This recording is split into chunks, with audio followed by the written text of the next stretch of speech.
बड़े भाई के घर के सामने 4-5 लोग खड़े थे, उसे गालियां दे रहे थे, उसे ललकार रहे थे, बोल रहे थे कि हिम्मत है तो बाहर निकल।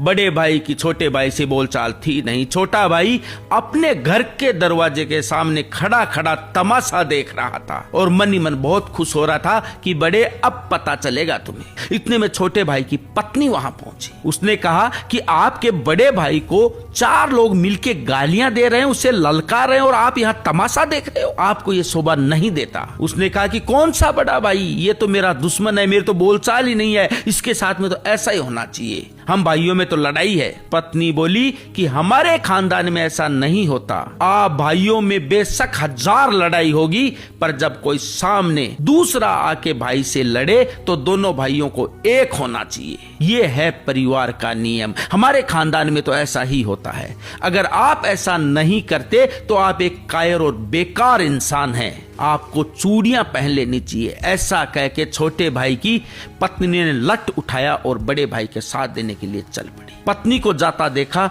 तो छोटे भाई ने भी लठ उठा लिया। जब बड़े भाई ने छोटे भाई को और भाई की पत्नी को लठ उठाए आते देखा तो उसका हौसला 10 गुना बढ़ गया। उसने भी लठ निकाला और बाहर आ गया। बड़े भाई की पत्नी भी बाहर आ गई। जब दोनों भाइयों को एक साथ देखा तो गालियां देने वालों की पिंडियां थर थर कांपने लगी और वो वहां से भाग छूटे। दोनों भाइयों के समझ आ चुका था कि संगठन में कितनी शक्ति है और ये भी समझ आ चुका था कि एक खानदानी औरत परिवार को जोड़ सकती है, बिखरने से बचा सकती है।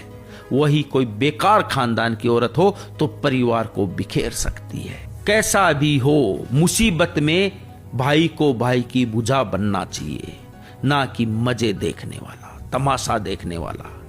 यही है सच्चाई।